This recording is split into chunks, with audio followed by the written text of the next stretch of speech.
mixed recycling bin. Lids must be firmly attached. Loose lids go in your general rubbish bin.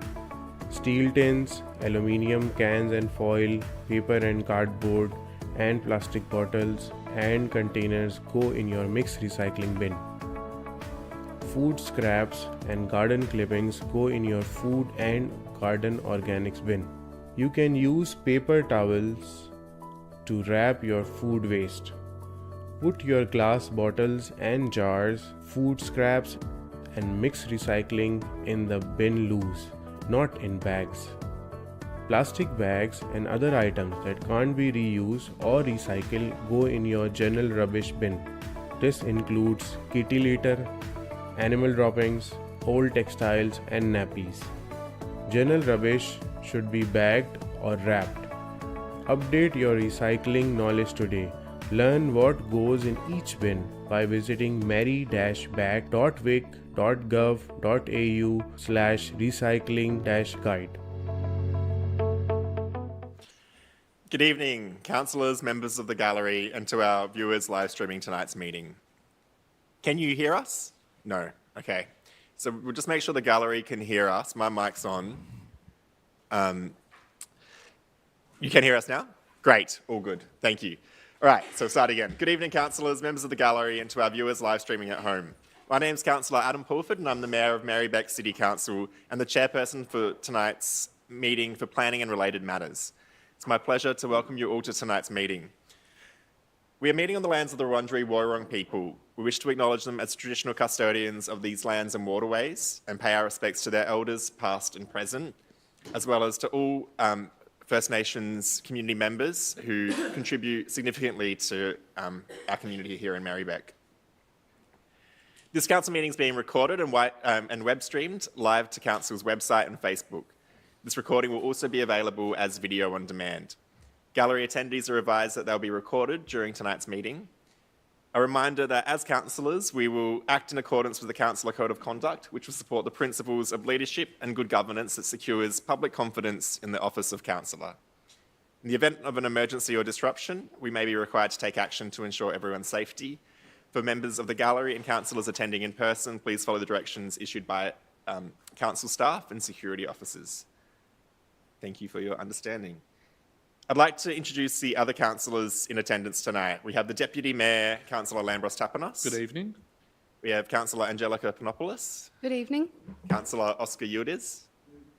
Councillor James Conlon. Hi, everyone. Councillor Mark Riley. Good evening. Councillor Monica Hart. Councillor Sue Bolton. And we have Councillor Helen Pavlidis.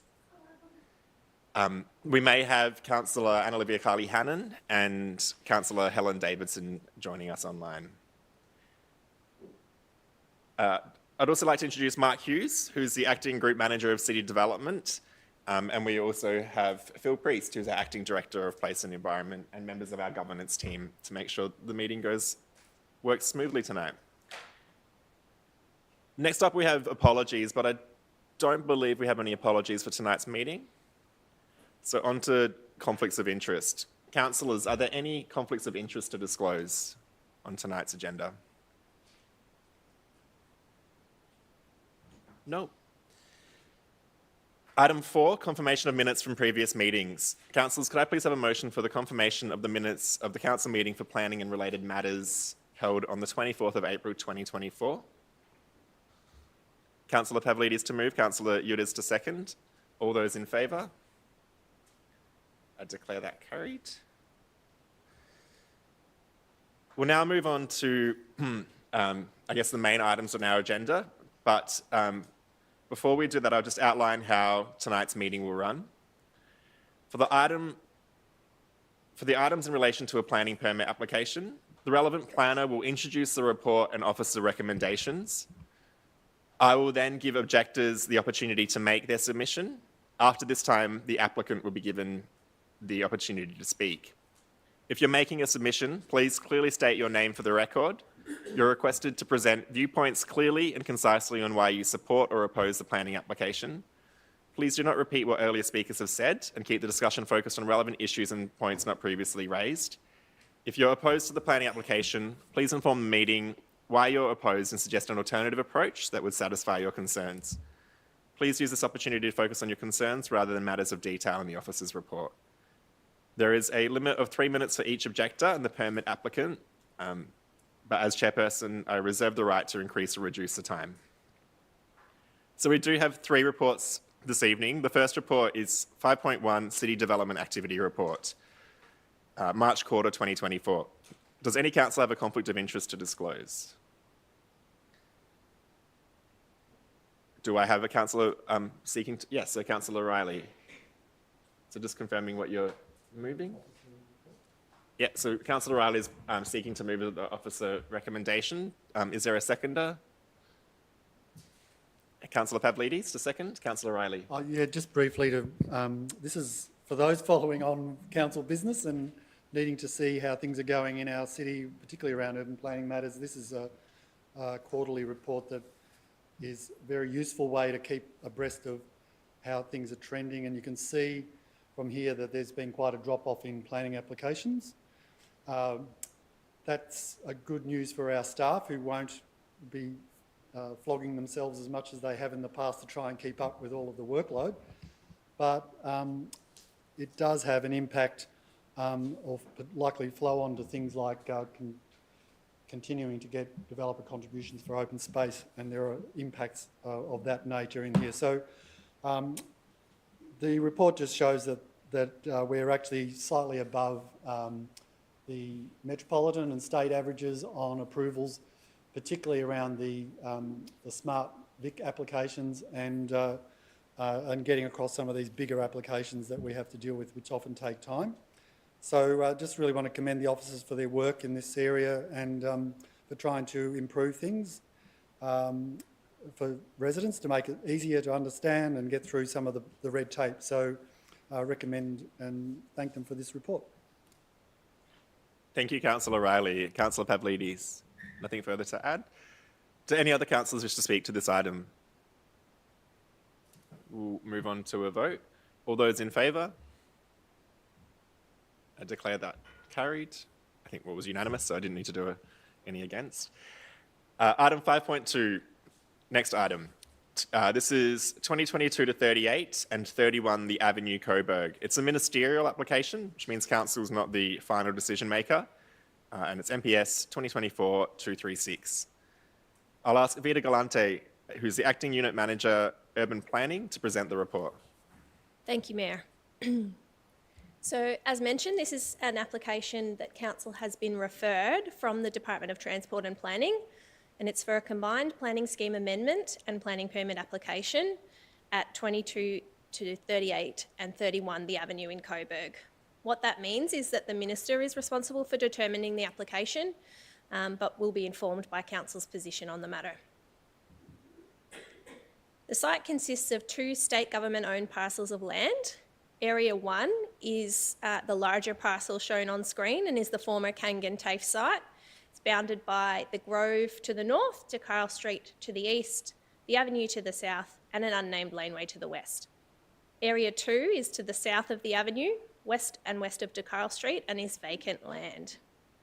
In terms of the surrounds, there is Sydney Road to the west, which is within the Coburg Activity Centre, and to the north, east and south is low-scale residential. So the first part of the application is a planning scheme amendment. The land is currently zoned for public use and it's proposed to change to a mixed-use zone to facilitate redevelopment. A suite of other associated changes are proposed as outlined on the screen. If the amendment is approved, the land would be zoned mixed use and identified as an area for significant housing growth. However, there would be no planning control that would guide the built form expectations on the land. In terms of the planning permit application itself, for Area 1, the proposed application includes demolition of all buildings on the site, construction of 4 buildings up to 8 stories in height, and that would result in 274 build-to-rent apartments, a ground floor food and drink premises, 169 car parking spaces, and 325 bicycle parking spaces. And then Area 2, together with part of the avenue, is indicated in the submitted documentation to become a council-maintained park vested in Merri-bek City Council.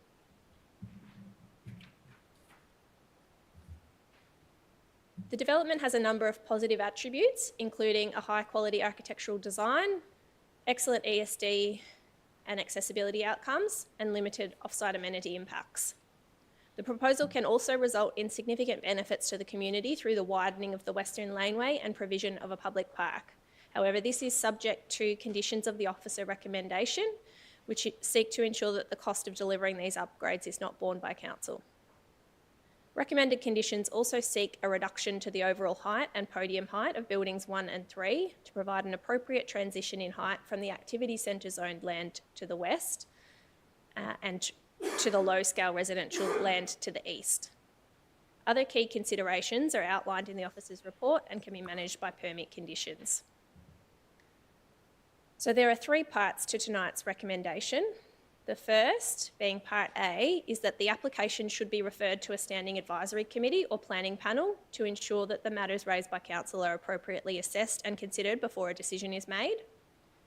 Part B is that council's submission to the Department of Transport and Planning be that the planning scheme amendment is supported, subject to key changes requiring an overlay, such as a development plan overlay, applied to Area 1 to guide future outcomes for the site should the permit not be acted upon, and that Area 2 be rezoned to public park and recreation zone. And then Part C is that council's submission on the planning permit is that it should be issued subject to recommended conditions, which would ensure that the building height provides an appropriate transition from the activity centre to the residential setting. There's an improved internal amenity for particular apartments. At least 5% of the affordable housing should be targeted at low and very low income households, and that the park is delivered prior to the occupation of the apartments. Thank you. Yes, thank you, Vida. And just acknowledging we have got 2 councillors joining us online, so I might get you to test your microphone. So Councillor Helen Davidson. Good evening, everyone. Hi, Helen. Thank you. And Councillor Anna-Olivia Carley-Hannon. Good evening. Yes, we can hear you both. Perfect. Great. So we've had no objectors indicate that they wish to speak. So I'll call upon the permit applicant or their representative. So we've got Joanne Wando from Development Victoria, who might be joining us online, or is Joanne in? Oh, Joanne, yes, sorry. Yep. So Joanne, yes, please come up. Make sure that the light on the mic on the lectern is green. Introduce yourself and you'll have 3 minutes. Welcome, Joanne. Thank you, Mayor and councillors. My name's Joanne Wandell and I'm Chief Development Officer at Development Victoria. Thank you for the opportunity to address you in relation to item 5.2, which is 22 to 38 and 31 The Avenue, Coburg. As you may be aware, Development Victoria is the Victorian Government's development arm and major property development. Through delivery of housing projects such as this, we're playing an important role in supporting the Victorian Government's housing statement, delivering a diverse range of accessible, affordable and high-quality housing for different budgets, lifestyles and people. This includes a minimum 10% of homes across our portfolio for moderate income earners. Last year, 21% of our homes were sold to people on incomes eligible for affordable housing and 39% to first home buyers. So we're helping more people have a place to call home. We know this is important in the context of the Coburg community, where the residential vacancy rate is 0.5%.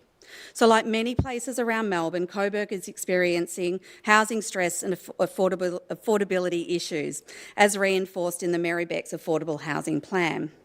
That's why we believe our proposed plans for this site are so important.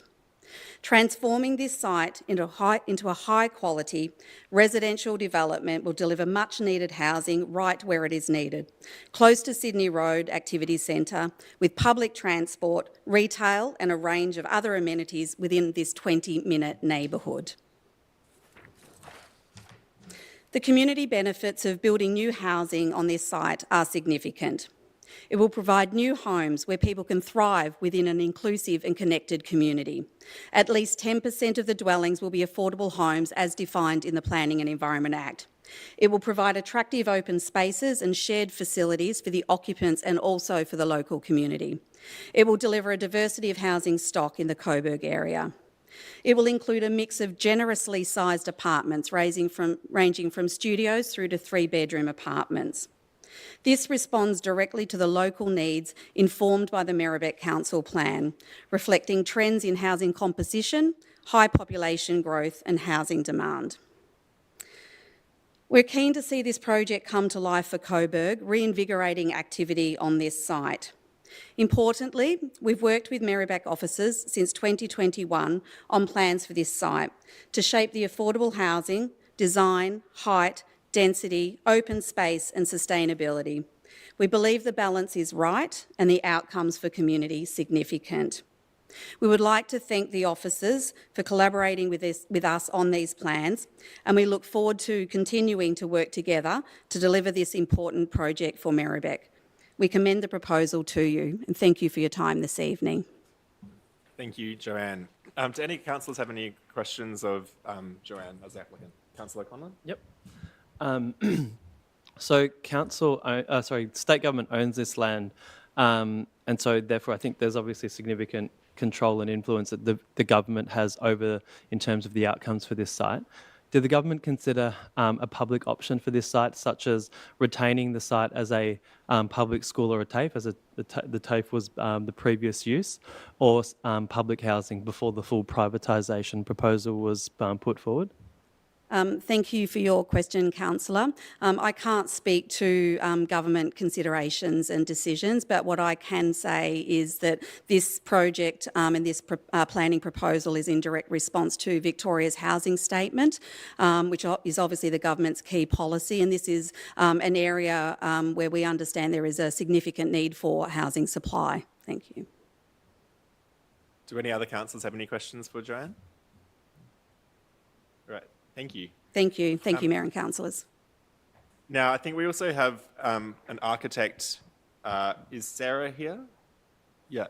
So Sarah Buckeridge from Hable Architecture will speak briefly, and councillors can also ask questions from the architect. Welcome, Sarah. Thank you, and thanks for the opportunity. I'll just speak to the built form and urban design attributes of the proposal. The architectural response has been carefully considered to respond to the varied and valued contextual aspects of the surrounding streets. I think we all know the site well and understand it is a transitional context between the Sydney Road Commercial Activity Centre to the west, where future intensification is anticipated, and the more intricate buildings and landscape spaces of the residential properties to the east. With 3 primary street frontages, the site will play an important role in completing this part of the neighbourhood and stitching the surrounding precinct together. And so we've taken cues from the surrounding historic residences and landscapes, particularly of the Grove and DeKalb streets, and these have been directly referenced within the proposed facade materials such as brickwork and the like, and the landscape response.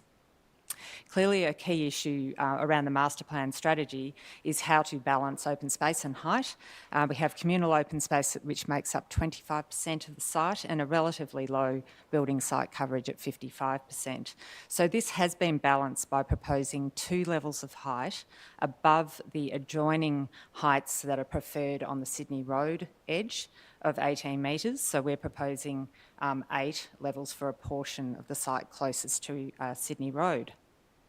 These higher forms have been well set back from the street edges, so the higher forms of Building 1 have been set back more than 16 metres from the Grove, and these sit more than 60 metres from Sydney Road itself. So the visual impact to the built form will be mitigated when viewed from the north and east by substantial large street trees, but also the existing and future anticipated built form to Sydney Road. And we've got some visual impact views in the pack.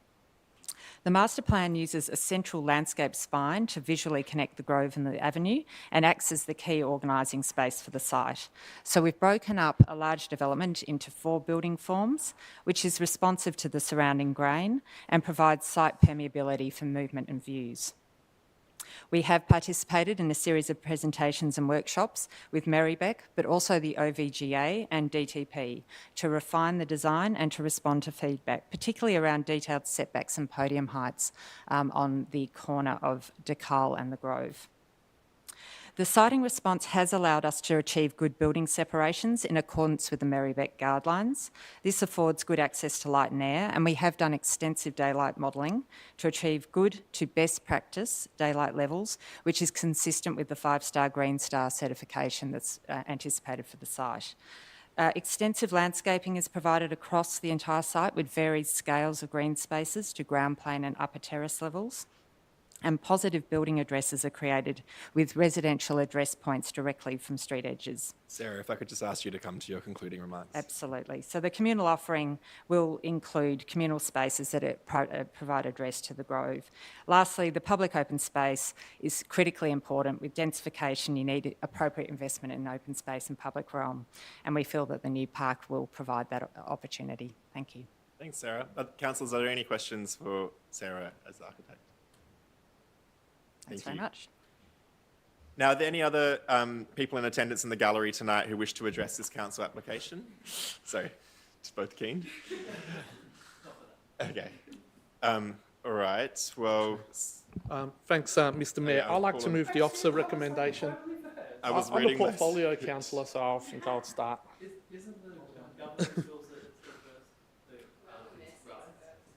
Well, sometimes it's... Yeah, well, I think it's whoever the mayor sees first. And I was looking down and saw...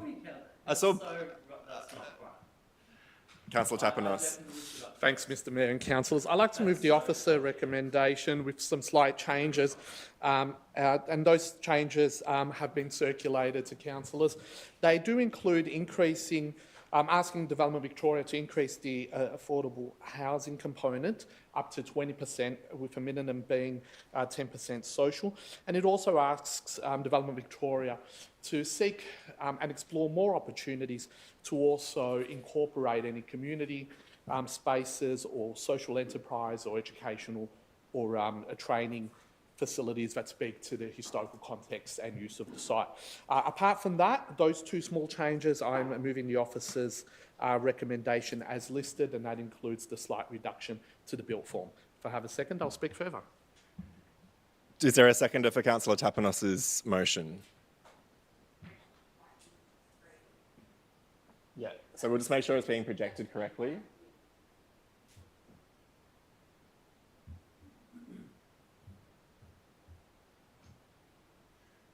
Sorry, Councillor Carly Hannon, I think we're just going to make sure it's projected.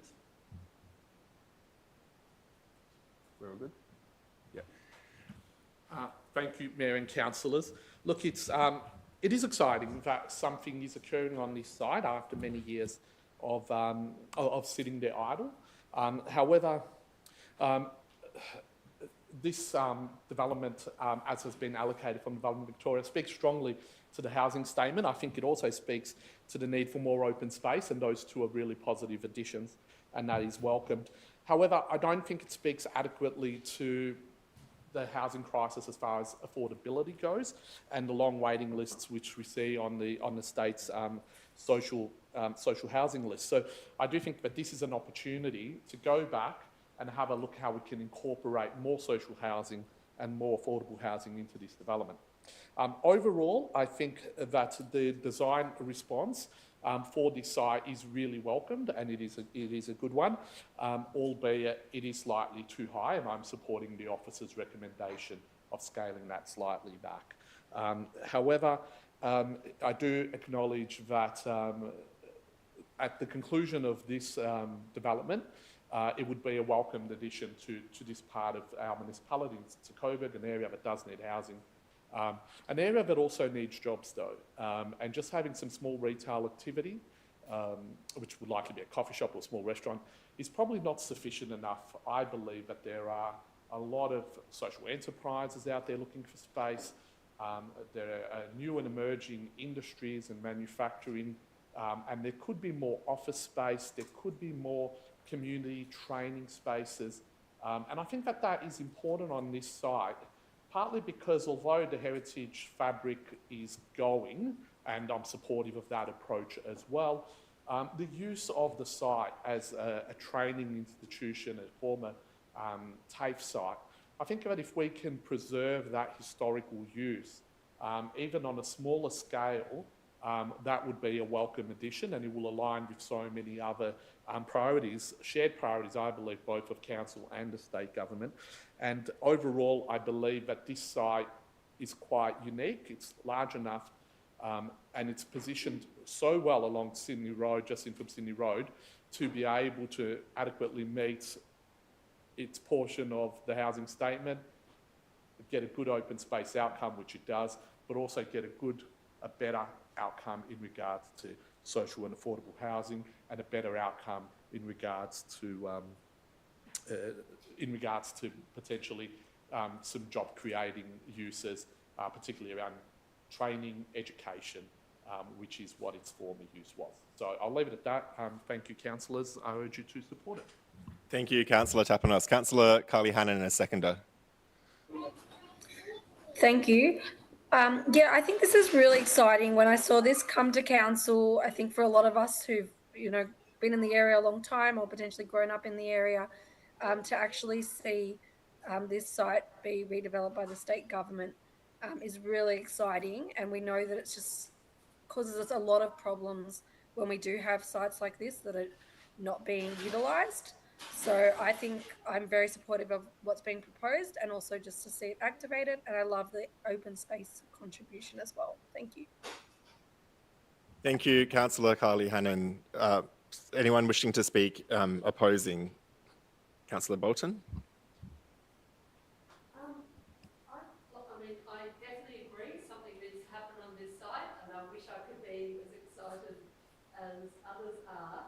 I would be excited if it was to remain as public use zone and public housing was going to be built on the site.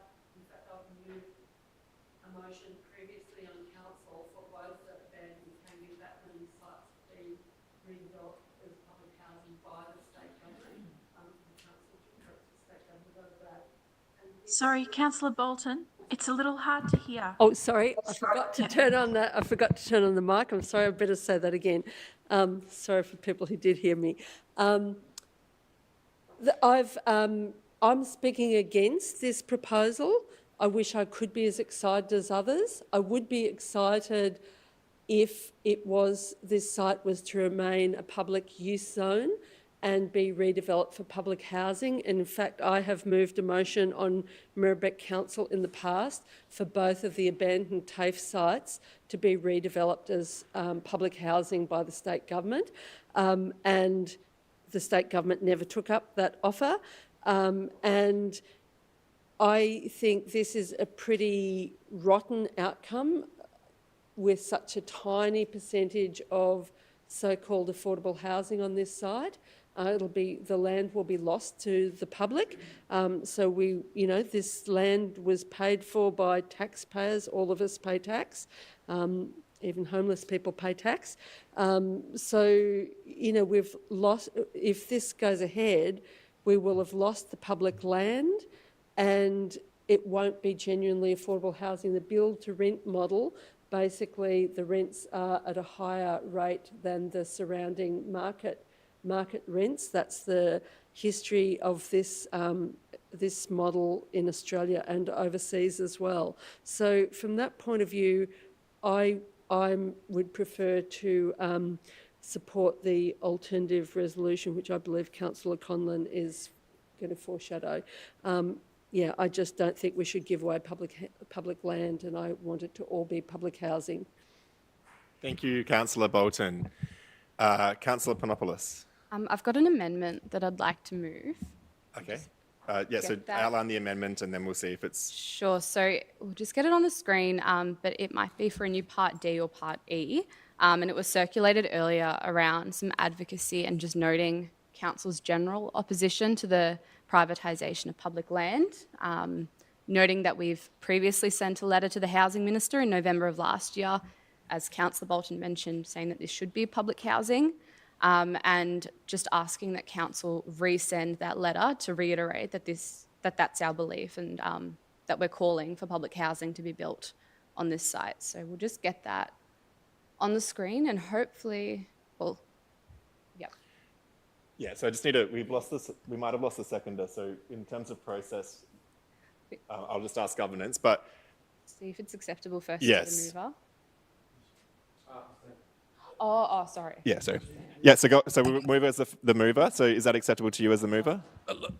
In spirit, it's kind of acceptable as in what it's trying to achieve, but I don't think that's what's proposed here. And Just yes or no, Mayor? No, it's not acceptable. Okay. It's an advocacy item, but I think it's different.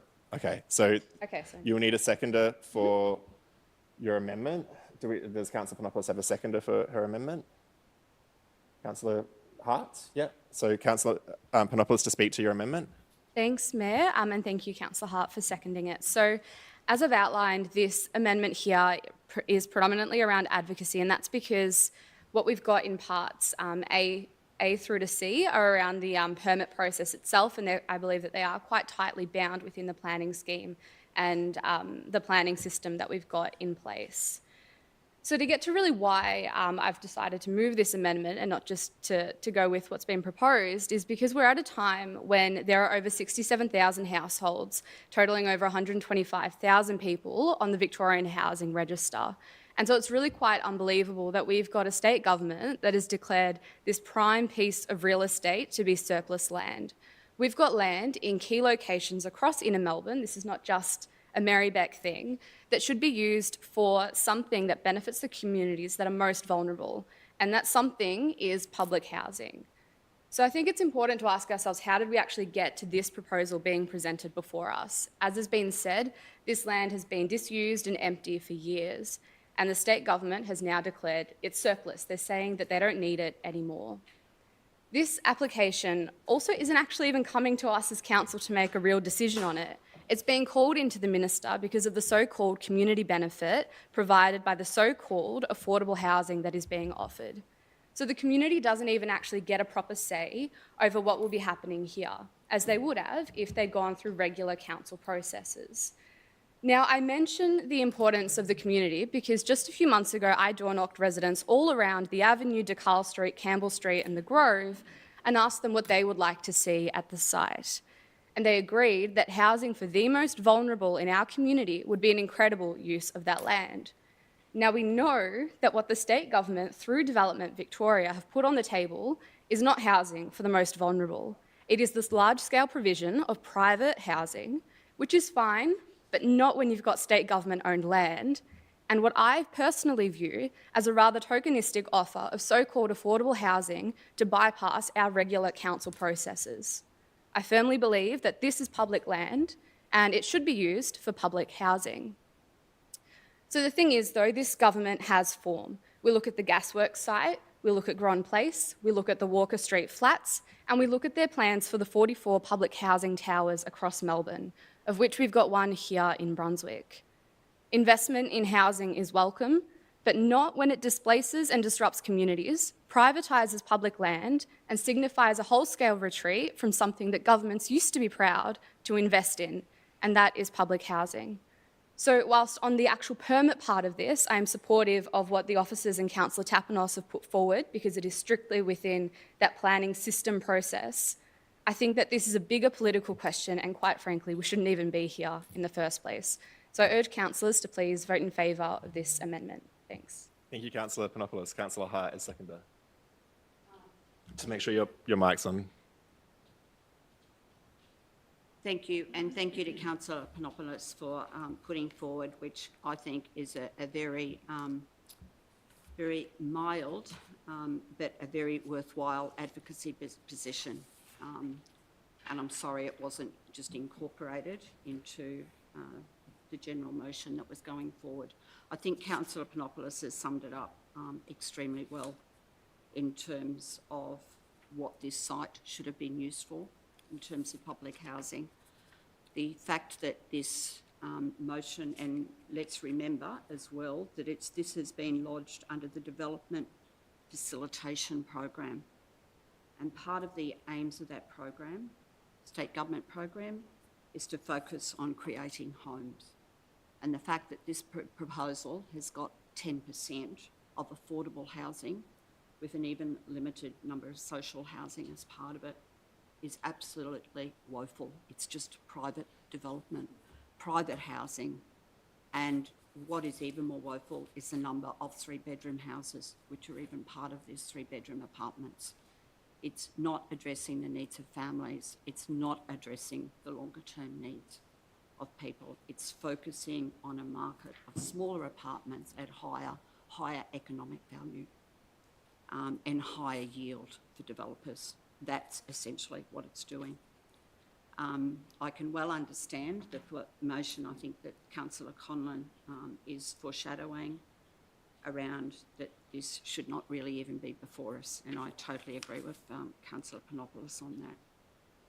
But it is, so I'd recommend at least and would support this amendment, but I certainly can understand the position of Councillor Conlon and what Councillor Bolton's already reflected.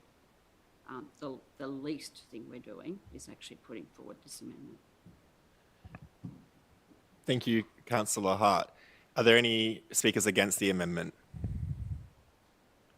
Councillor Tapanos? I don't get a right reply, so I might just speak briefly. And just to say, I do agree with a lot of the sentiments, but it's quite unusual to have an advocacy piece in an application.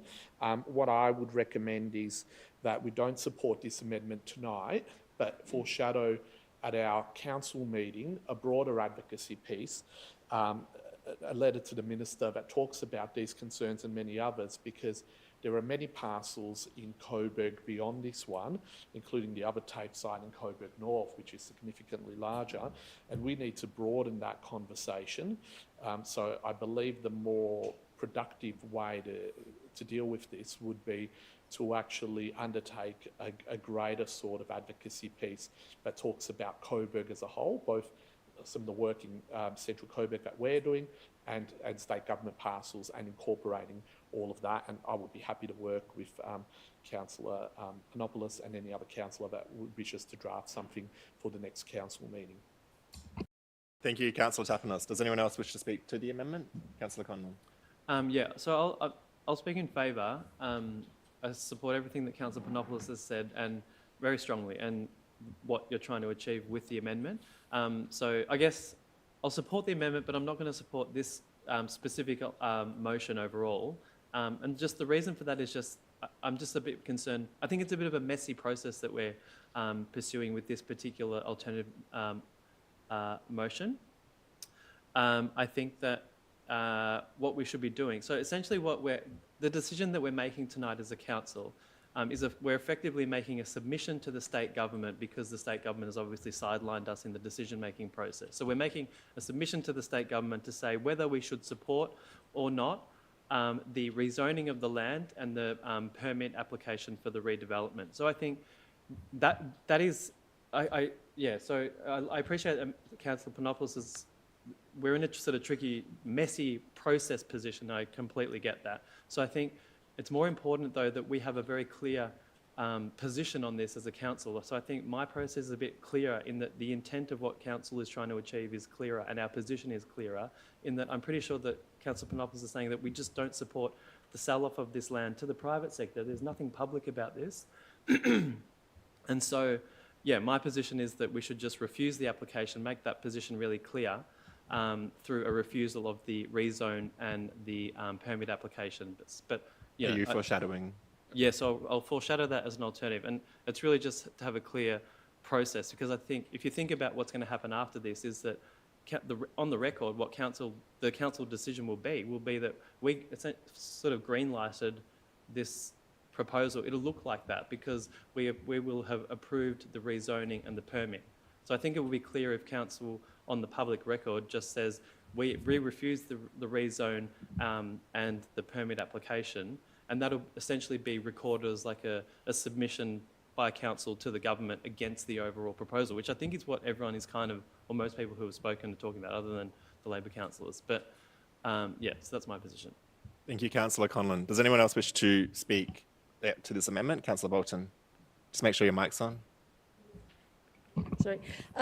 Yes, I'll support the amendment, but I will still oppose the motion.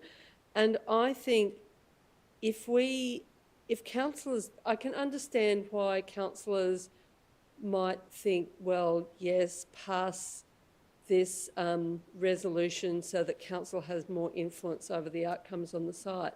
But I think as soon as if the council votes to accept the removal of the public use zone, we undercut our argument with the minister on saying that we think this should be used for public housing. It'll just be seen as a rhetorical position from the council, whereas I actually think it's much clearer if we say, no, we don't support the removal of the public use zone schedule, because I think we actually, the council, if we really want to, I mean, obviously the minister can just ignore us, get stuff, just the local council's position, but it's much clearer if we actually vote against the removal of the public use zone schedule, so that we make it clear to, otherwise it will look like a very contradictory position, not a very serious letter to the minister.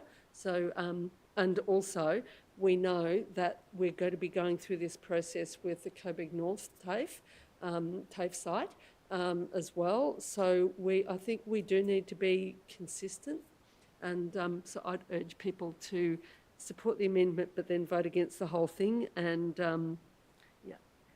Thank you, Councillor Bolton. I'll just speak briefly in support of the amendment. So my understanding is you can't build public housing in a public use zone. You have to have a mixed use zone for housing to be built. I've just asked the acting group manager that. So this makes it even more complicated, because I agree that it would be simpler to just reject it all. But given I would like to see public housing built there, I support the changing of the zone to a mixed-use zone, and I take on board officer advice that we need an overlay to kind of control, so it's not just free-for-all. So I do support the rezoning, and then the planning permit itself. Given we're not the decision maker, I feel like while I'm very sympathetic to the arguments made, I feel like we actually might get some better change if we participate in this strange process. So that's my contribution to debate. This was still speaking to the amendment. Is there anyone else that wishes to speak to the amendment?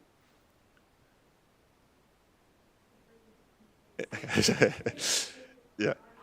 Yeah. Sorry, do you want to put your mic on just so, yeah, so Councillor Pavlidis. Sorry, thank you. I agree with everything that's been said. Ideally, I would like to refuse it as well, but my concern is that by doing that, we may tend to lose some of the conditions that we're hoping to gain. And my question was, why not just put an amendment to remove the mixed-use zone, but just been explained, so yeah. There we go. Thank you, Councillor Pavlidis. Now, any other contributions to the amendment? And is there a right of reply on amendment? No, you're not happy? Okay, all good. So we'll go on to voting on that, with the amendment. So that's where the Part E is included. Sorry, yeah, go. Just make sure your mic's on, Councillor Hart. So clarification. Just on that point, because I guess what I'm seeing is we're doing two parts. One, we're changing the zoning, but then we're also doing that in the context of an application about what will. Can I, through you, Mr. Mayor, can I just ask about that process of the joining of these two separate sort of processes, one which is about zoning and the other which is about, I guess, the application of what will go on that land? Is that always a process that's a joint one, as in this case? So yeah, so over to the acting group manager. Thank you. Thank you, through the chair. Thank you, Councillor Hart. Excuse me. So this process is known as a Section 96 application, which combines both a planning scheme amendment and a planning application. That is one way of doing it. So you rezone the land and you also see a planning application at the same time, and you know, it kind of goes hand in glove. You need the zoning to allow the land use. The other way that this can happen is you can just do a straight rezoning. The rezoning goes through its process, and then a planning application will follow immediately after, years after, that type of thing. So there's essentially two ways to do it. This is one way where you do the two things together. So it's not uncommon for this process. And that's part of facilitation of speed, is that correct as well? Yes, Councillor. Thank you, Councillor Hart. So we're now voting on whether this Part E is included in the substantive. So all those in favour? Yeah. All those against? Any abstentions? Division, please, on that Okay, one. sure, sorry. So we'll get a division again. So all those in favour of this amendment? So we've got Councillor Bolton, Councillor Hart, Councillor Riley, Councillor Conlon, Councillor Pulford, Councillor Pavlidis, Councillor Panopoulos and Councillor Davidson. All those against? Councillor Udis. And any abstentions? Councillor Tapanos, Councillor Carly Hannon. So I declare that amendment carried. Now that becomes part of the substantive. I believe we've only had the mover and the seconder speak. So now, sorry, and Councillor Bolton as well, potentially? Yeah. So any other councillors wish to contribute to the overall debate? Hang on, wait, okay. Yes. So you spoke to the amendment. Okay. So now we Councillor go back to Conlon. the substantive with the new substantive party. debate, yeah.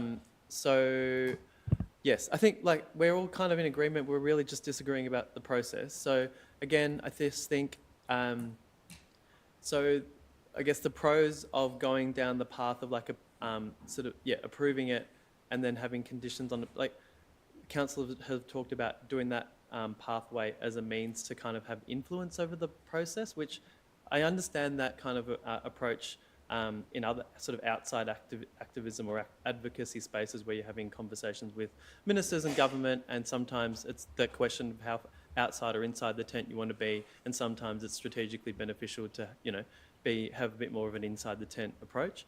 But what I don't understand what influence councillors are hoping the council will have by approving to this. Like, what influence do we ever have over the planning process when the state government's involved? I mean, let's be real, like this whole development site, it'll mostly be stitched up between the developer and the state government by now anyway. Like this process is an absolute box ticking exercise, and they're actually they're here to try to buy our approval. Like, I mean, it's the government here who's developing the land, and then we've got a development spokesperson coming here trying to influence us in terms of what our submission is to the state government, which is controlling the whole process. I mean, it's an absolute farce, the whole process. So I think what we should be doing as a council, we're not going to have any influence in this kind of inside the tent process. There's no, we don't have that influence over the government.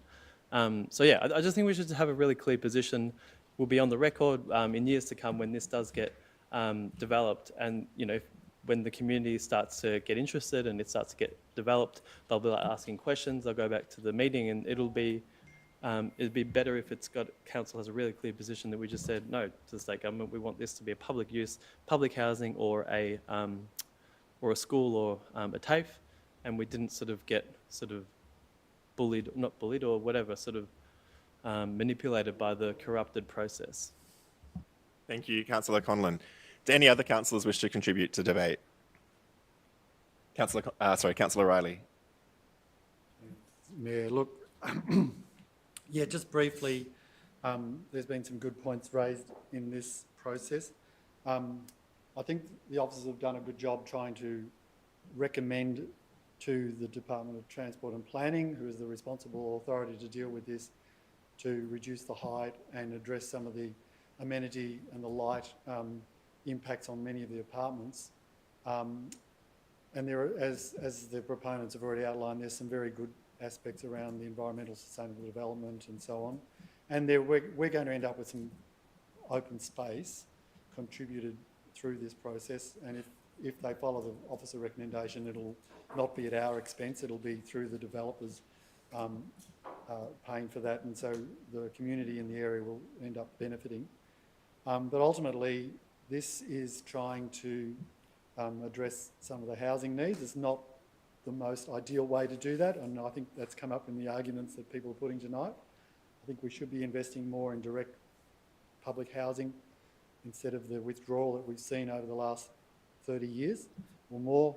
And but I do on the other hand, say that this is actually targeting people on the lowest incomes, unlike the next one that's coming up, which doesn't target the lowest income people in Victoria. They are the people in the highest needs. They're living below the poverty line, and at least this is trying to address it in a fashion. So whilst it's far from perfect, and hopefully the Minister and the Department will listen to Council's advice, we are not the deciding authority. We don't approve this or anything. We're just recommending to the Minister and the Department to actually take these into consideration.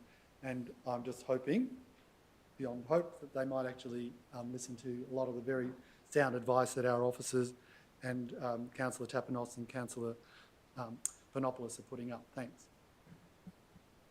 Thank you, Councillor Riley. Are there any other councillors that wish to speak to the motion?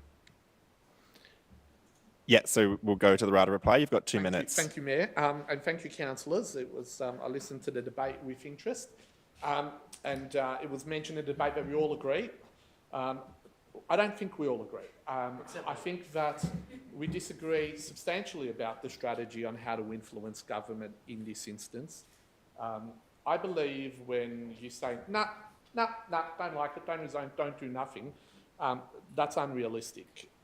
It's unrealistic because a lot of work has gone into this, because the site is sitting vacant, and more importantly, it's more unrealistic because we are in a housing crisis, and we have a housing statement from government to address that.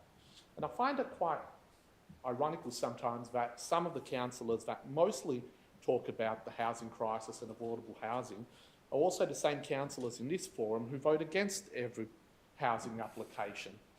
The affordable housing issue and the housing crisis is one of supply and demand. This is an application that is adding supply in Central Coburg. It is very much welcomed. It speaks to the housing statement, it speaks to the crisis that we are experiencing. So I don't think we all agree on that. But when it comes to what we can influence and why we are here, the motion that I've proposed, picking up on the good work of council officers and adding an additional affordable housing component, one that says up to 20% affordable housing with at least 10 being social housing, that would be a very, very good outcome. It's not an outcome that is proposed by Development Victoria. It's not an outcome that they have suggested.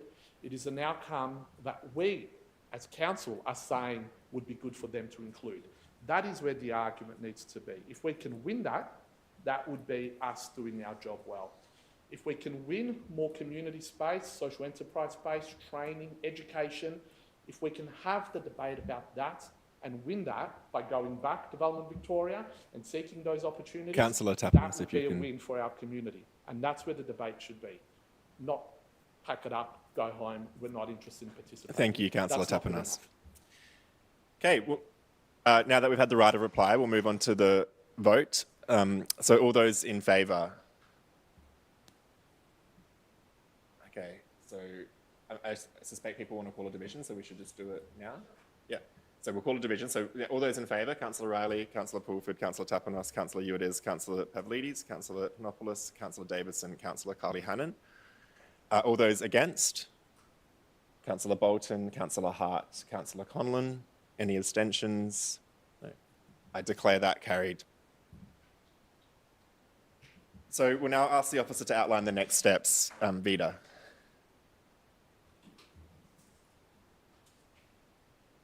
Thank you. So, Council tonight has made a number of resolutions on this application in accordance with the alternative motion moved by Councillor Tapanos and subsequently amended by Councillor Panopoulos. Following tonight's meeting, council officers will write to the Minister for Planning to request that the matter be referred to a standing advisory committee or planning panel, write to the Department of Transport and Planning outlining council's position on the Section 96 Planning Scheme Amendment and Permit application, write to the Minister for Housing calling on the state government to build public housing on this site, and write to Development Victoria and the Department of Transport and Planning to request that Development Victoria explore allocating space for additional employment generating uses. In terms of next steps, the ultimate decision lies with the Minister, but the application is still required to go through further steps in the process, including public notice and possibly a standing advisory committee or planning panel. Thank you. Thank you, Vida. We'll now move on to the next item on our agenda, item 5.3, which is 511 to 517 and 519 to 537 Sydney Road, Coburg. Again, it's a ministerial application. This one's PPE 2024-116.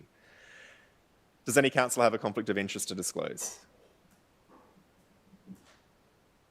No. So I'll ask Jack Paulson, who's the acting planning coordinator, to present the report. Thank you, Mayor, and thank you, councillors.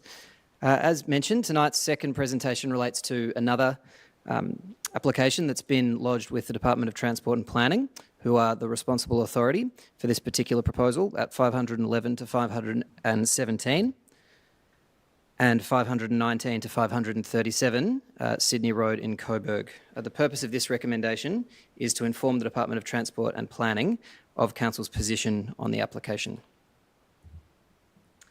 As outlined by the site bordered in purple on the screen, the subject site comprises two currently vacant properties on the western side of Sydney Road, immediately opposite Urquhart Street and Bell Street Reserve. Immediately north of the site is a council-owned land at 539 Sydney Road, which is intended to be used as a right-of-way in the future. Further north of the site at 541 Sydney Road is a site that benefits from an approval for an existing 10-storey mixed-use development. The surrounding area is characterised by a mix of commercial, mixed-use and community buildings, typical of an activity centre, and while existing buildings generally cap out at 2 storeys in scale, there are 10-storey developments approved in the area, and of course in the Pentridge precinct to the northeast of the site, buildings do range up to 18 storeys. The subject site is located in the activity centre zone, precinct 2. It's affected by a public acquisition overlay, an environmental audit overlay, and the parking overlay. You can see just west of the site there are residentially zoned properties in the general residential zone. This site is located in an area identified in the planning scheme for significant housing growth.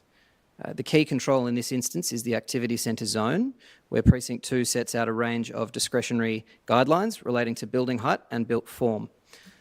Chiefly, Precinct 2 seeks a preferred overall building height of 36 metres, a preferred street wall height of 14.5 metres to Sydney Road and 7.5 metres to the rear at Ross Street, preferred upper level setbacks of 5 metres to Sydney Road, and preferred ground level setback of 3 metres, which is to be landscaped, to Ross Street.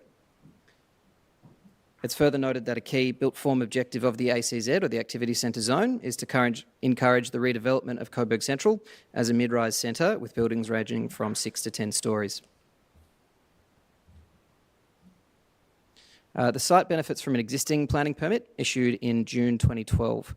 That permit allows an 8-storey mixed-use development comprising 270 dwellings, retail tenancies, offices and a food and drink premises, and that permit remains valid today. The proposal seeks planning approval for the construction of a major mixed-use development ranging in height from 3 to 16 storeys, and it comprises 326 build-to-rent-to-own dwellings, comprising a range of 26 studios, 75 one-beds, 156 two-beds and 69 three-beds, 4 office tenancies and 1 food and drink premises. A reduction to the standard car parking provision is also sought.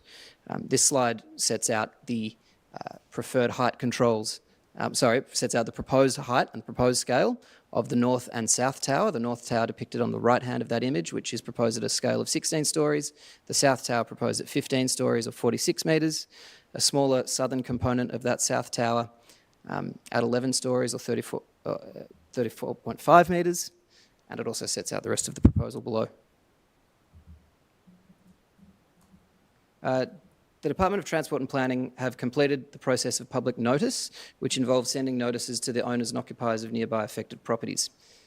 Council has been advised a total of 2 resident objections have been received, and that these comprised group submissions ranging from coming from a total of 11 different property addresses.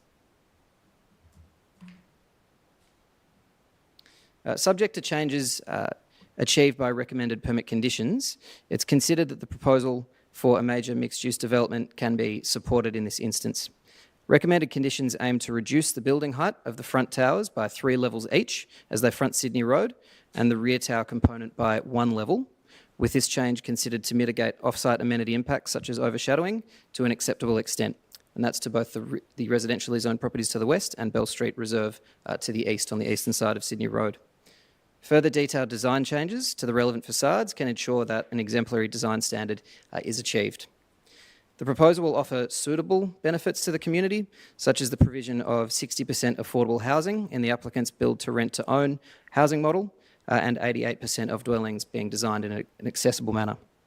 Further upgrades and public accessibility to the site's Ross Street, Sydney Road and northern interfaces will improve the site's interaction with the public realm and public open space at Bell Street Reserve. So there are two elements to the recommendation for this item. One, Part A, is that Council writes to the Minister for Planning that this application should first be referred to a standing advisory committee. This will enable the consideration of the matters raised by Council to be appropriately assessed and considered, including the consideration of submissions from both Council and interested parties. And Part B, that Council's submission to the Department of Transport and Planning be that a planning permit be issued for the development of a mixed-use development, subject to the conditions set out in the recommendation, chiefly being a reduction in overall height by 3 levels, including a reduction of 1 level to the rear tower components, the submission of a detailed east-west link green plan prior to endorsement, and amended external materials and design detail to the tower elements. Thank you. Thank you, Jack.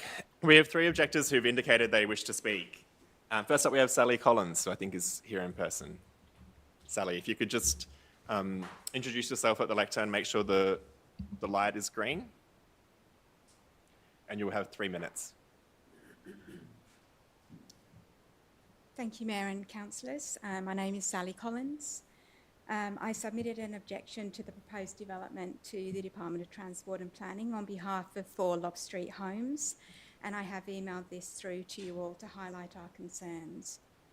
I would like to state that we are not against development of the site, but we have serious concerns about the current proposal.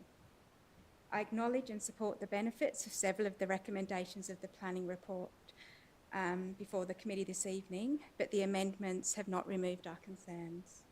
As a resident of the north end of Lob Street, the 2 towers of 16 and 15 stories are simply too high, and their visual bulk will be too great for this location. At almost 50 metres high, the development will dominate the area. Even the reductions in height proposed in the planning report will not remove this visual bulk, as the development would continue to be over 40 metres high for the northern tower. My second major concern regards privacy, particularly from balconies on levels 1 and 2 and on 7, 8 and 9.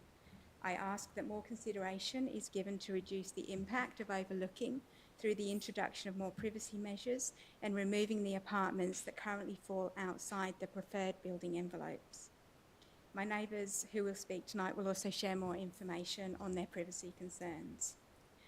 My request is for Council to recommend to the Department of Transport and Planning that the current plans be amended to bring the development within the existing Merri-bek height regulations, setbacks and building envelopes. The current height recommendation for this site is 36 metres, so that is already a significant height. In addition, the planning report to the committee notes the benefits to the community through affordable housing is modest, and in our opinion, this is not significant enough to warrant breaching the current preferred building regulations. I would also like to mention that during consultation regarding Amendment C123 several years ago, there was considerable community resistance even to the 10-storey, and I just ask that you consider this in your deliberations and only support development within the approved guidelines. Recommending a maximum of 36 metres in height would also bring the development into alignment with the approved development at 541 Sydney Road. It was in 2021 that Council supported a motion to reduce the proposed development of 12 stories to 10. My recollection is that all councillors present voted unanimously to support residents with this reduction in height. As my property is located behind 541 Sydney Road, I have concerns that if the current development is approved at anything above 10 stories, this will see a further submission to raise the height of the adjoining site. Thank you for your time. Thank you, Sally. Next up, we have Paul Collett.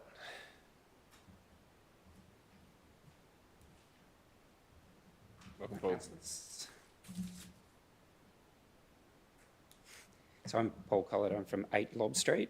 I submitted an objection to the Department of Transport and Planning on behalf of my household and 5 other households on Lob Street, excuse me, all of which adjoin Ross Street immediately to the west of the proposed development.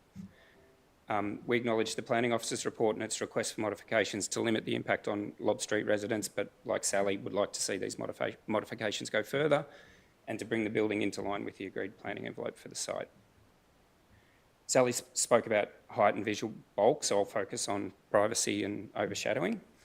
I'm hoping you've had a chance to look at the photos I distributed yesterday. They show an aerial view from the position of balconies on levels 2, 7 and 8 of the proposed development, and it's clear from those photos that there's a direct line of sight into our backyards and living rooms on Lob Street. That includes my own backyard and living room. I've got 2 children with autism at home. If my daughter thinks people can see into our backyard, she's just not going to go outside. The Better Apartment Design Standards require that developments avoid direct views into habitable room windows or private open space of new and existing dwellings. That's clearly not being met by this proposal. The developer's report claims this is mitigated by landscaping to reduce the perception of overlooking, but the standards also say that development should avoid relying on screening to reduce views.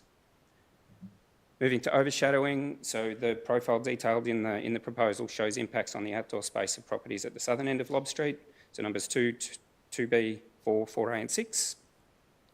They're not compliant with the Merri-bek planning standards, and the planning report argues that the standards considered to be met because the impact's limited to 1 hour between 9 and 10 a.m. on the 23rd of September.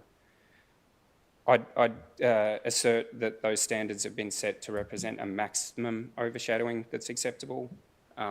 Anything above that, and that the standards should consider, anything above that fails to consider the impact on rooftop solar. So for example, Elena and Vladimir at 2B Lob Street have recently installed 11 solar panels. They're living on a disability pension and are really worried about the economic impact of the loss of development, generation by the overshadowing. I also think we need to think about, while the standards are set based on 23rd of September, the impact during winter is far more significant on our houses and backyards, excuse me, and the time before 9 a.m. is really critical for us. It's the time we get brilliant sun in our backyards and our vegetable gardens. I've heard the term affordable housing prefaced with so-called a few times tonight, so maybe I'll do the same thing.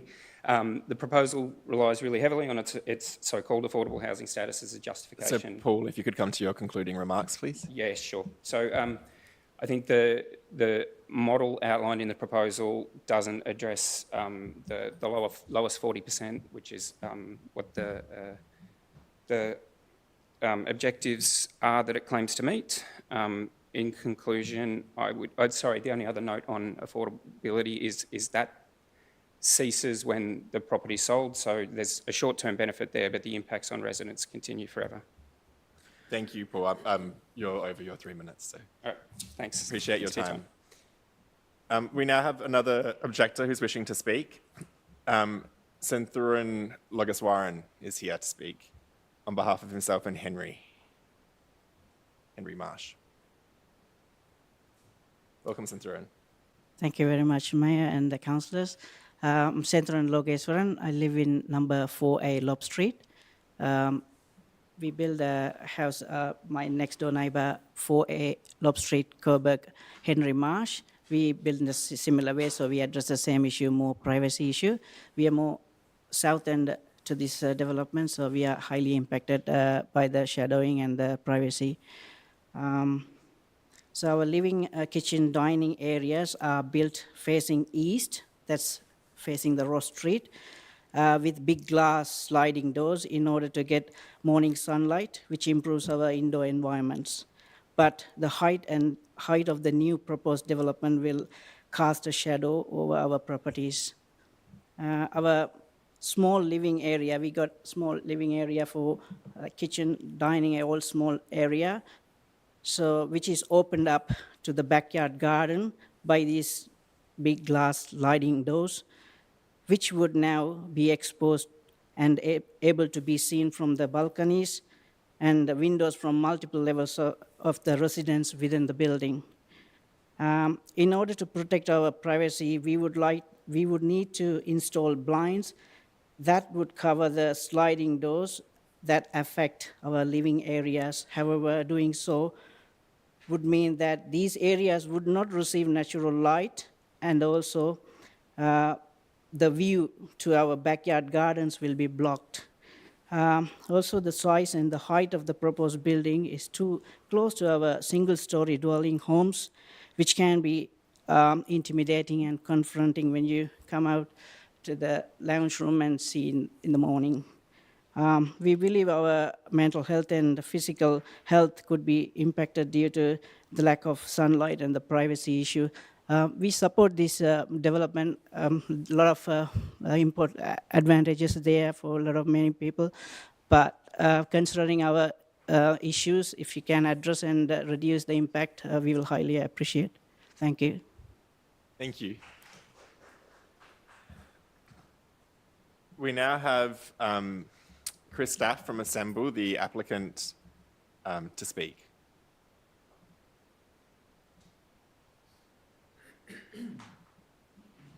And I believe we have Paul Lewis and Graham Burrows.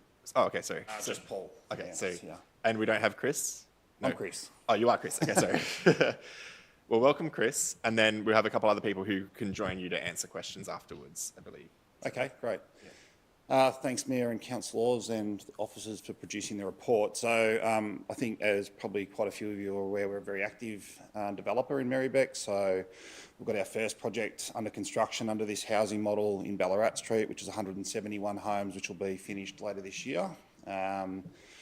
We've also got another 280 starting in Victoria Street, Brunswick in September this year. So we're just doing demolition there at the moment. And this is our third project under that housing model within Merri-bek, which will take us to over 800 homes delivered over a 3-year period, which is exactly what I think Merri-bek has been calling out for.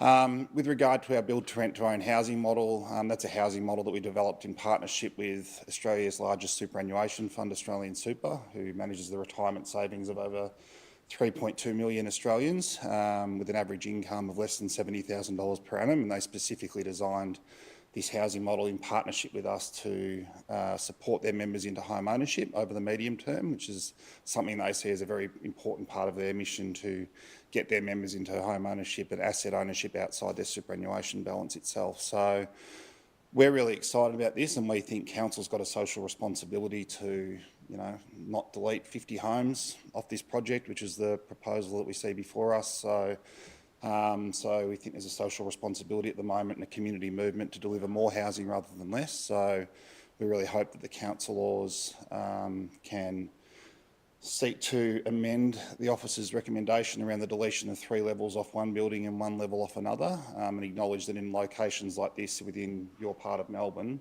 projects like this are extremely important, and having 24,000 aspiring Victorian homeowners on a database wanting to get a spot in one of our buildings, it's clear that this, as a part of an overall solution, is an extremely important project. So separately, as a developer, we deliver privately funded social housing and affordable housing in other locations with different clients, but for Australian Super in this instance, this is the housing model that they've chosen to support, and they're more active in your patch than anywhere, as I've mentioned, with over 800 homes coming online over the next few years. So thank you, thanks for the time, and thanks for hearing me tonight. Thank you, Chris. Now, councillors, are there any questions of Chris or of Paul? Yes, so Paul. Paul, would you like to come in just in case there are questions? Do we have any questions for... Yes, Councillor Riley? Actually, I've got one of the officers regarding... Okay, yeah, so... Yeah. So just through the officers, can you just address Santhur, and I'm hoping I got his name correct, issues around overlooking that he just... the last resident. I know, Cynthia, that mostly we can't give full protection for overviewing and privacy. That's not, it has to be a reasonable outcome. But I just want to see what the officers can advise us about what's on the part of the developer. So if you could answer that, and then maybe we'll get... And it looks like Jack is ready to speak. Thanks. Whomever. I'll speak. Yeah. Thank you. Through the Mayor, and thank you, Councillor Riley. In respect to overlooking, the planning scheme sets a requirement that overlooking treatment is required when the edge of a balcony or a window is within 9 metres of someone's backyard or someone's habitable room window. This proposal has been designed to be at the 9 metres and in most cases far in excess of the 9 metres, which is why the proposal doesn't have any treatment. There is a landscaping strip on the Ross Street edge, and over time that will have tree planting. That's not a screening measure, but I think that's just something that's been mentioned as part of the application. But in terms of what the planning scheme requires, and if this was tested, if something's in excess of 9 metres, it's going to be very hard to defend conditions to put overlooking treatment. Thank you. Thank you. Are there any other questions for either officers or the applicant? No. All right. Well, thank you both. Are there any other people in attendance in the gallery tonight who wish to address council on this application?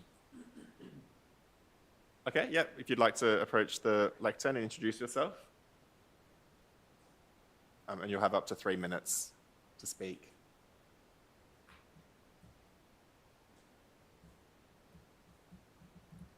Evening, councillors. My name's Peter. I live in Lob Street as well. I've been there many years and I've seen developments. This place has been a bomb site for many years. It needs development, so we're not against development.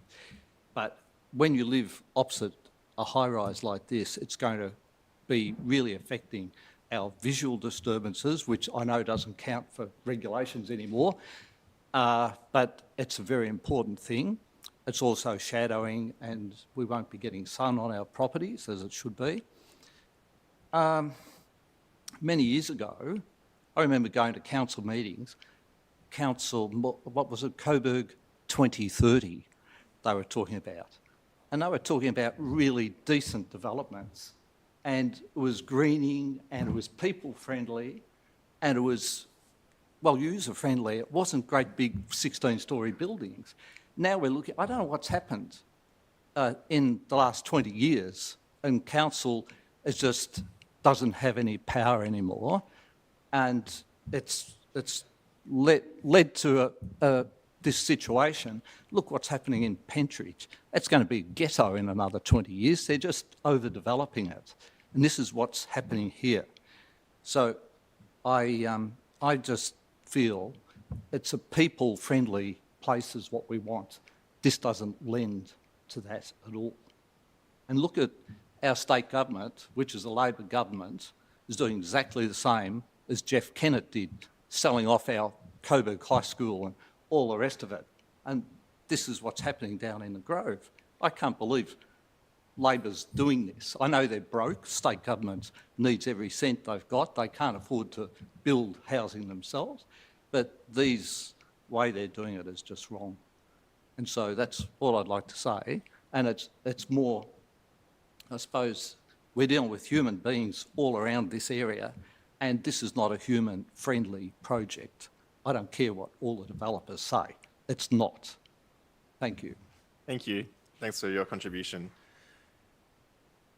All right. Okay, I see Councillor Bolton's on her feet. Councillor, you're wishing to move the motion? Okay, great. So do you want to just briefly describe that alternative, and then we'll see if you've got a seconder?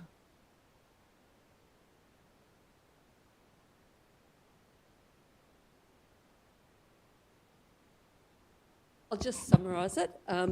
So basically, what my resolution is intended to do, it's not to refuse development because we do want the site developed from being the bomb site that it has been, although it makes me wonder why it's been... Just if you can stick to the description. Okay. But my amendment is intended to lower the height of the building to fit within the building envelope that's in the C123, the Coburg Activity Centre zone. So I'm seeking to reduce the height by further levels to reduce to 10 storeys, approximately 10 storeys. A second condition to increase the rear western setbacks for levels 6 and 7 to sit inside the clause 55 standard B17 on setback profile, similar to what the officers are recommending for level 8. And then a condition seeking to reduce overlooking with some screening.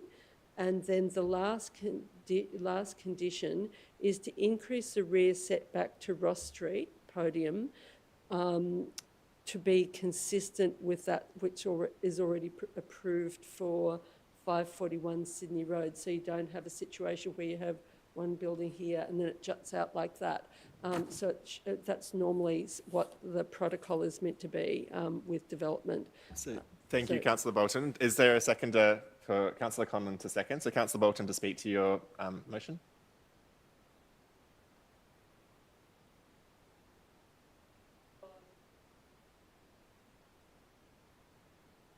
Sorry, no, you're good. Sorry, I was just getting the timer to start. Previously, as one of the residents mentioned, council voted that the development at 541 Sydney Road should be reduced from 14 stories down to 10 stories. And because of the concerns of the amenity of the residents, I mean, even 10 stories is very tall when there's only a laneway, a narrow laneway between the development and single-storey housing along Lobb Street. And some of the houses are particularly badly affected, like especially the southern end of Lobb Street, where I believe that some of the housing will lose all of their winter sun, like all of it. They'll get 1 hour of sunlight at the equinox, spring equinox, but in winter it'll be all of it. So really my proposal is to try and reduce the size of the development to a more human-friendly, I still don't believe 10 stories is really human-friendly, but a more human-friendly kind of development. And I actually think that what's been put forward as affordable housing is also pathetic, like the affordable housing proposal in the last proposal was pathetic. This is build to rent to buy. As soon as the apartments are sold, they're not going to be affordable any longer, but it goes for, it excludes people who are on low and very low incomes. It only approaches upper end of income bracket, or they say moderate, end of the income bracket. So I don't really believe that, I think we need to protect some level of amenity for the local residents.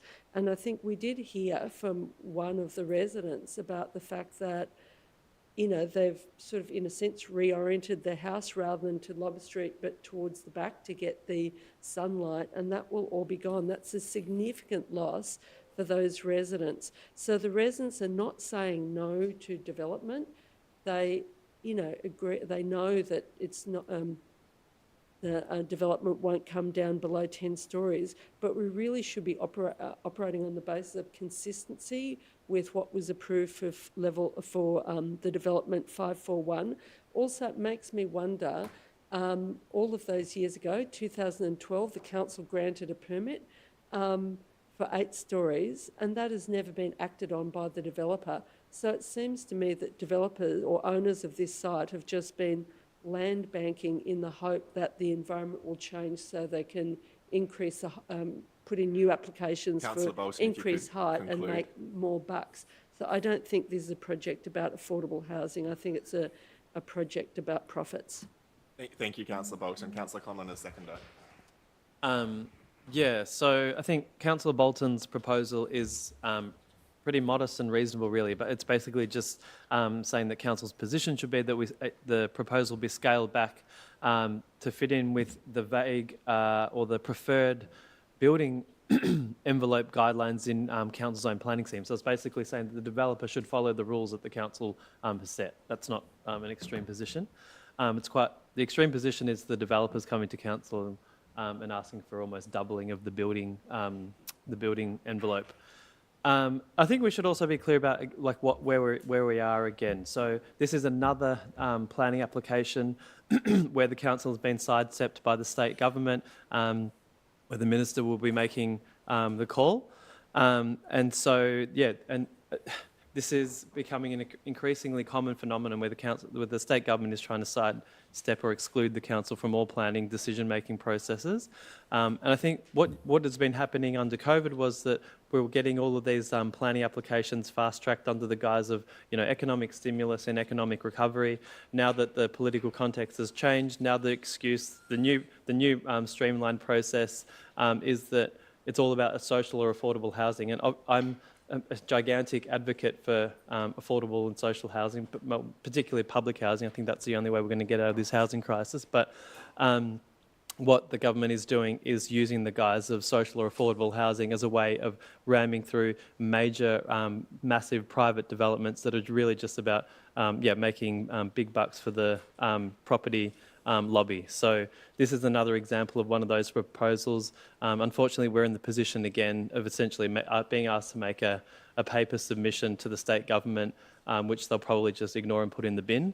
But still, I think, we need to be consistent with our position and keep making it clear that, we're not going to be hoodwinked by the government. We're going to be continuing to push for the already flawed planning rules just to be at least partially enforced. That's all we're ever asking for. We don't even have mandatory building heights. We have preferred building heights. So all we ever are trying to do is just to ask developers, hey, can you please sort of fit your proposal in the rough rules that have been set. So that's my position. Thank you, Councillor Conlon. Councillor Udez. Thank you. Look, I guess we're probably in a corner here. I am going to support Councillor's amendment, but to be honest, I don't even think 10 stories is acceptable, especially for where the location is. I mean, the residents that have complained about overshadowing, the sunlight, privacy, traffic issues in and around Sydney Road, but Lobb Street, Ross Street, Mackay, Beckwith, you go around that area. I was living just around the corner from there. It's chaos in the afternoon, it's chaos in the morning, regardless of that development.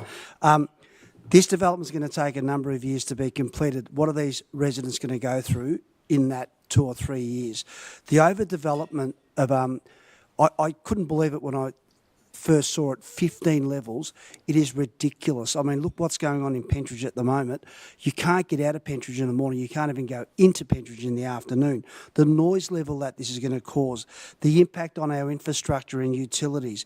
This is profit over the peace for these residents. And I accept the fact that, hey, we need affordable housing, 25,000 homes. We don't need it there.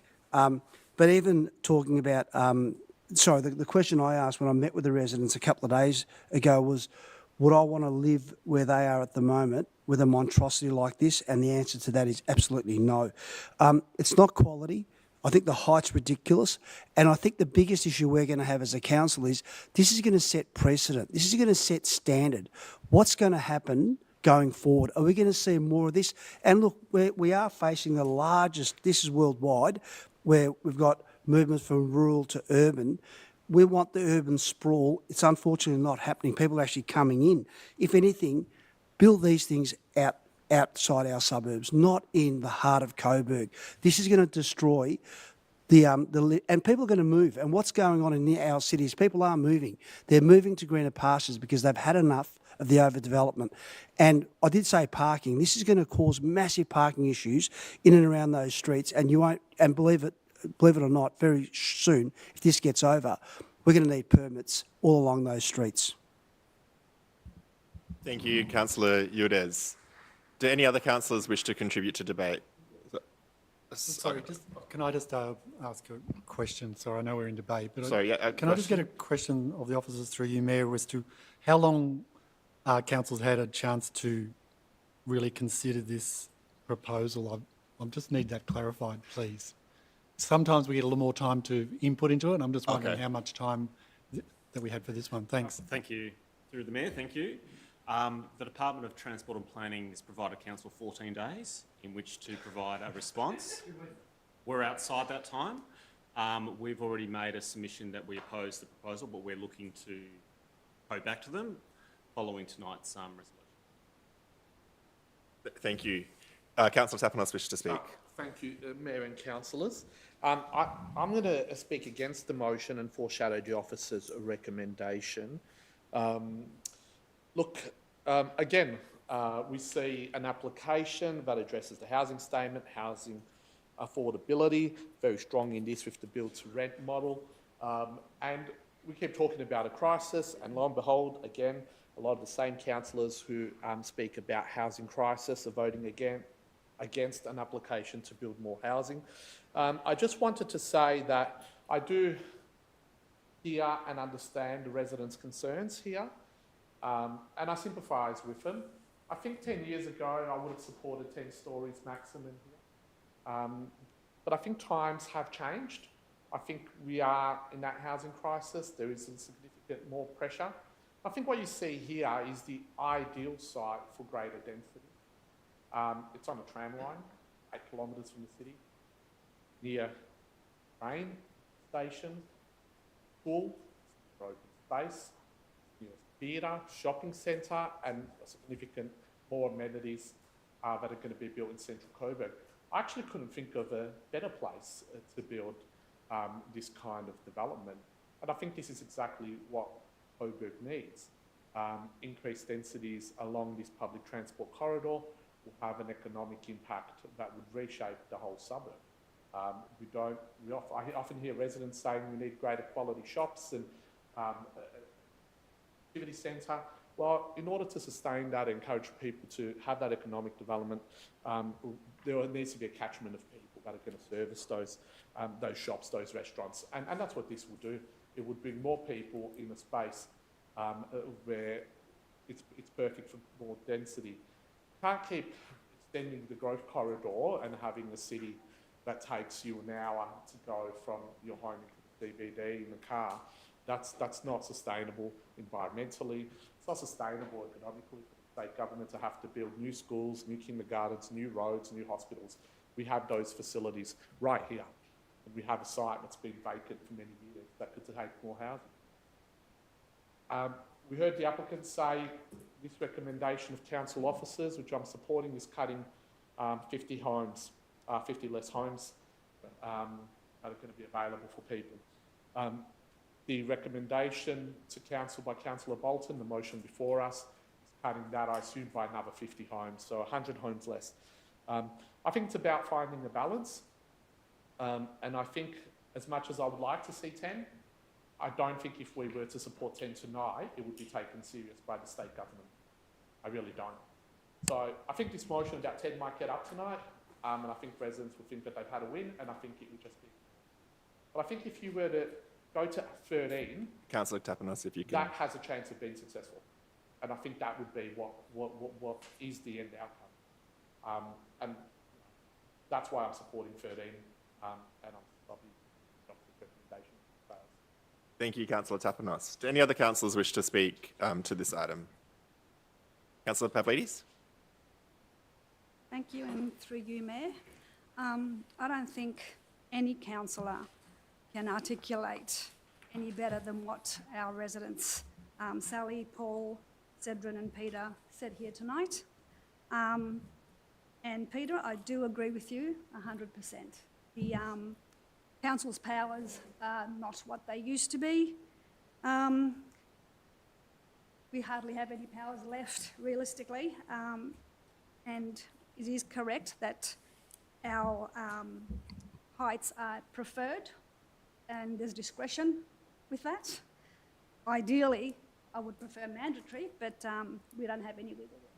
So they are diminishing as we moving. Now, it's interesting about affordable housing. Everybody's using those words, affordable housing, and they think, yes, we'll dangle a carrot and we'll succumb to it. I'm in agreement with it, provided it sits or it fits within the landscape that's there. For me, the developments, or the developers, I should say, is more like, let's build, we'll move on to our next one. But there is no consideration taken for the people that actually live there now. Their amenities will be impacted forever. It's not a 2 or 3 year build, move on, and we'll go somewhere else. Their amenities are impacted forever. And I'm not happy or in support of having people suffer just for the profit for developers. Thank you, Councillor Pavlidis. Do any other councillors wish to speak to this item? Councillor Hart? And just get your mic, yeah. Councillor Tapanos just began by talking about the fact that we're in a housing crisis. We certainly are in a housing crisis, and we're in a housing crisis that's been government-led. Whichever flavour of government you have voted for in the past or favoured, it's been 30 years of both governments that have led that housing crisis in Victoria, and which they're now trying to dig and build themselves out of. And I think we're going to hear more of a mantra around this table about people who are opposing housing developments. And I'm getting a bit tired of it, because I think what people are opposing is where they consider aspects of development which are inappropriate and they have concerns over. And God help us if we start to lose that element of critique, an element of debate, because that's really important. And we heard a developer talk tonight about social responsibility. And I believe what our social responsibility as councillors are trying to navigate the balances of power around the issues of housing and the issues of amenity for current residents. And I think the pendulum has absolutely swung the other way. The pendulum has absolutely swung only in favour of development. We're being pushed here on council, residents are being pushed, and when there's a voice of dissent, it's actually critiqued that somehow you're opposed to housing, and that's what I fundamentally disagree with. And I'm really pleased to hear the words that Peter mentioned tonight, and he talked about being a human being, because that's what we really need to get the balance of, that we've got housing for people, proper affordable housing, but we also protect and understand the basic human needs of sunlight, exposure to light, and being able to have some perspective of distance in our lives in how we deal with development. That's the core. And I think that when we're talking about what response we're going to give back to government, because that's all we're doing, we're not making the decision, we're giving up a response. Let's have the courage to give a response that reflects what our residents are saying. We don't have to pander to saying, oh, we're okay, 13 stories. And I commend the officers who've actually come down from what they were, what proposal this was initially from the developer. I commend them for that. But I think as councillors here, we're saying, let's go further than that. Let's reflect, ideally, what our community is expressing. And that's why I support, and I understand that there's all these limitations around what you can legitimately ask for, expect with planning. I understand that. But if we don't begin to express the human need, that'll never, ever get on the debate. It'll never get on the table. Thank you. Thanks, Councillor Hart. Councillor Riley, you wish to speak? Yes, please. Thanks, Mayor. Look, a lot's been said. I'll try and be succinct. Unfortunately, this proposal is, for me, it's actually Pentridge Village coming south, coming west over Sydney Road. That was when the Minister took over Pentridge, went gangbusters on the height, and now Assemble, with hand in glove with the government, are doing the same on the western side of Sydney Road. And unfortunately, Peter and Thurin, Paul and Sally and all the others, you're having to deal with it. So you know who your local reps are. It's not us. This is a paper stamp. It's a waste of our time. We've only had 2 weeks to consider it. It's really not good enough, Chris, or developers. It's really not good enough. And you're actually wasting our time tonight. You're wasting the residents' time. The residents should be addressing the Minister and the DTP directly. This is a waste of their time. It's a disgrace, and it's messing up with democracy and participation.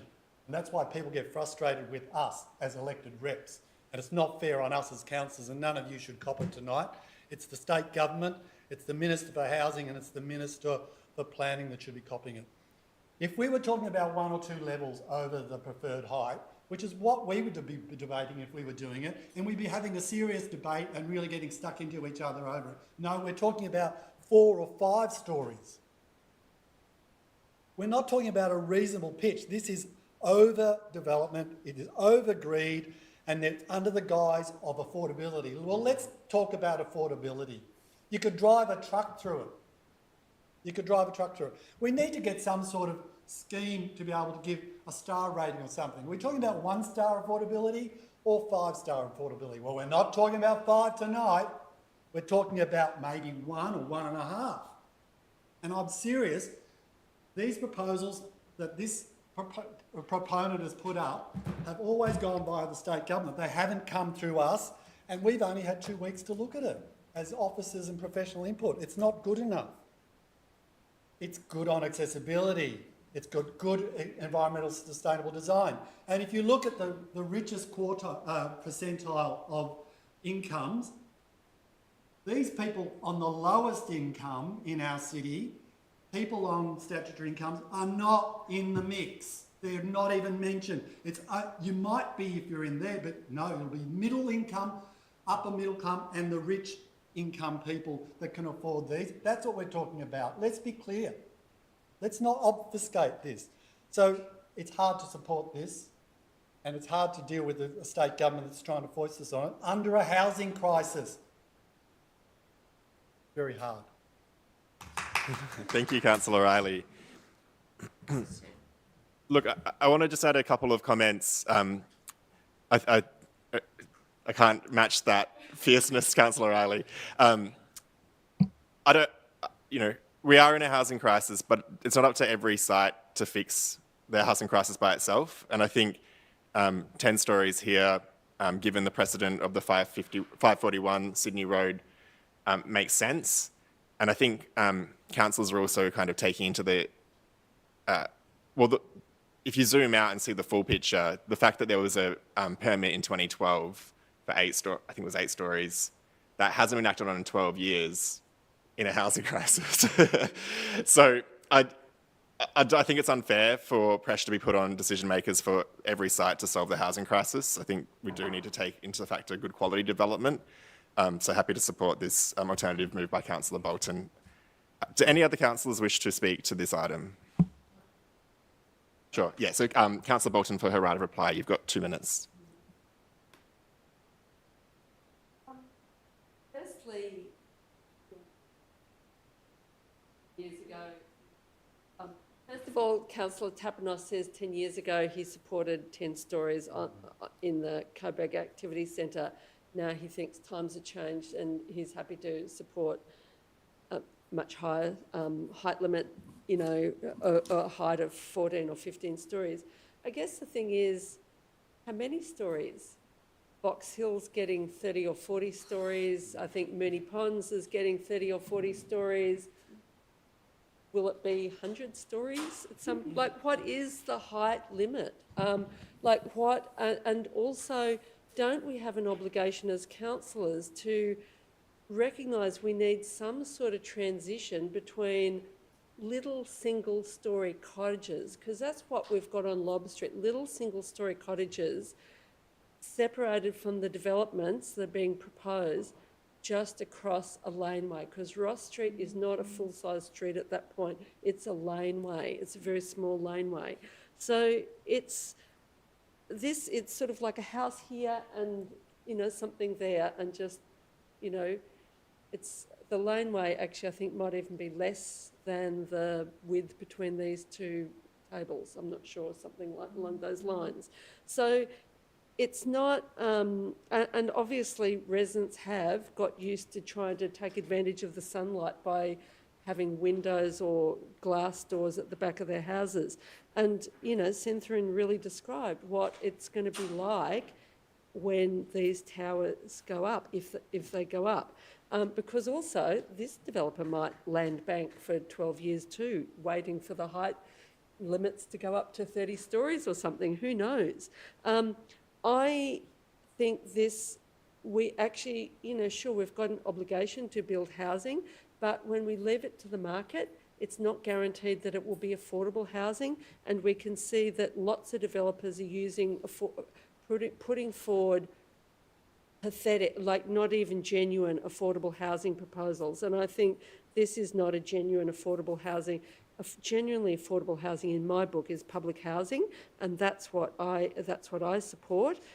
Sorry, Councillor Bolton, if you come to anyway, concluding. I just think we do need to think about the precedent, because if we keep going above the preferred height limit, just everything will go out of control. So, and it'll be the developers choosing the height limit for all of the suburbs for every single area. Thank you, Councillor Bolton. That was a right of reply, so we'll now move on to the vote. All those in favour? Sorry, I believe we'll call a division. So I assume there's going to be division called, so I'll just call a division. And we just wanted to make sure Councillor Yildiz was here. So all those in favour? Councillor Bolton, Councillor Hart, Councillor Riley, Councillor Conlon, Councillor Pulford, Councillor Yildiz, Councillor Pavlidis, Councillor Panopoulos, Councillor Davidson. All those against?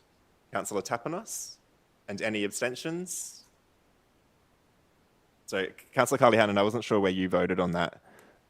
I support the development. Okay, cool. Okay. So you voted in favour of that? Yeah. Hang on. The alternative? Yeah. Yeah. I'll support any of them, but no other ones got put up, so I'm happy with. Sure. Okay, great. So Councillor Carly-Hannon was supporting this this one as well. And we had Councillor Tapanos was against, and any abstentions?